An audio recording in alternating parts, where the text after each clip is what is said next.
साथियों, उत्तर प्रदेश जैसे जैसे विकास की बुलंदियों को छू रहा है, तुष्टीकरण का जहर भी कमजोर पड़ रहा है।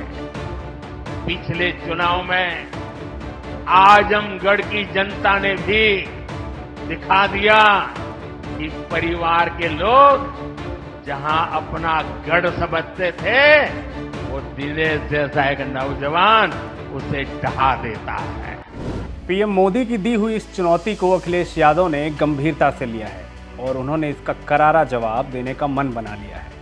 इसी वजह से लोकसभा चुनाव 2024 के लिए जब समाजवादी पार्टी ने अपनी 5वीं लिस्ट जारी की तो इसमें आजमगढ़ से धर्मेंद्र यादव को टिकट दिया गया।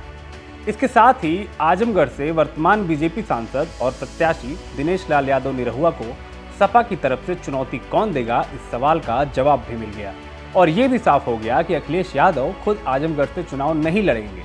इसके साथ ही अखिलेश ने बीजेपी सांसद निरहुआ के अखिलेश को चुनावी मैदान में चुनौती देने के सपने को भी तोड़ दिया।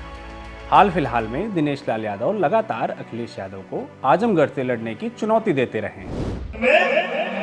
चुनत रहना लोग 13 साल में कुछ ना कपैना, 1 साल में कमल खिलल तो इतना कर दिले कि अब सोचा कि परत के भेजल जाए।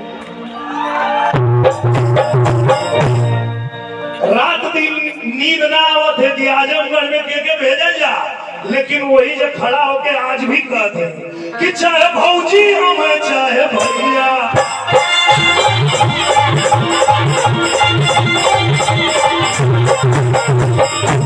हो आजमगढ़ जम के लड़ैया, तू अपन टूटाई साइकिल लेके आई और हो चाहे पर फैसला बदल रहे, और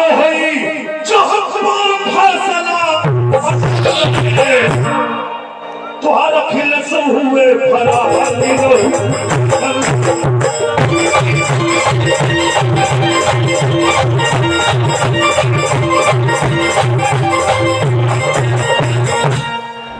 अब आजमगढ़ से धर्मेंद्र यादव को सपा उम्मीदवार के तौर पर उतारकर अखिलेश बीजेपी को सियासी संदेश देने की कोशिश कर रहे हैं।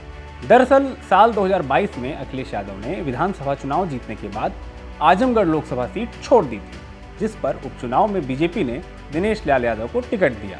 वहीं सपा ने धर्मेंद्र यादव को उतारा। अखिलेश के प्रतिनिधि के तौर पर लड़े धर्मेंद्र को उपचुनाव में सिर्फ 8000 वोटों से हार का सामना करना पड़ा था। ऐसे में अटकलें थीं कि अखिलेश इस बार आजमगढ़ से खुद चुनाव लड़ेंगे, लेकिन अखिलेश ने ऐसा नहीं किया। ऐसा करके कहीं ना कहीं बीजेपी प्रत्याशी दिनेश लाल यादव के उकसावे को अखिलेश ने भाव ही नहीं दिया। साथ ही धर्मेंद्र यादव पर ही वापस भरोसा जताकर ये भी बता दिया कि आजमगढ़ को उन्होंने नाक की लड़ाई बना ली है। अखिलेश ने इसके लिए अपनी सियासी बिसात भी बिछा दी है, जिसके तहत गुड्डू जमाली को सपा में शामिल करा लिया है। गुड्डू जमाली वो ही हैं जिन्होंने 2022 के उपचुनाव में आजमगढ़ से बीएसपी की तरफ से चुनाव लड़ा था। यादव मुस्लिम बहुल इस सीट पर जमाली को 2.5 लाख से ज़्यादा वोट मिले थे, जिसका नुकसान सपा को हुआ और धर्मेंद्र यादव निरहुआ से सिर्फ 8000 के मामूली अंतर से चुनाव हार गए। लेकिन इस बार जमाली खुद सपा में है और आजमगढ़ में उनकी खासी पकड़ मानी जाती है। इस तरह धर्मेंद्र यादव को आजमगढ़ से वापस उतारकर अखिलेश ने पीएम के आजमगढ़ में दिए उस बयान का जवाब दिया है, जिसमें पीएम ने कहा था कि आजमगढ़ के किले को एक नौजवान यानी निरहुआ ने ढहा दिया। वहीं लगातार अपने सामने लड़ने की चुनौती दे रहे दिनेश लाल यादव को भी ये संदेश दे दिया कि वो उन्हें अपनी चुनौती के लायक ही नहीं समझते हैं। अब बीजेपी भले ही इसे ऐसे प्रचारित करे कि अखिलेश हार के डर की वजह से आजमगढ़ से नहीं उतरे, लेकिन अखिलेश ने धर्मेंद्र यादव पर वापस भरोसा जताकर बीजेपी की खेमे में खलबली जरूर मचा दी होगी। भारत की बात रोहित सिंह सावल के साथ सिर्फ एबीपी न्यूज पर।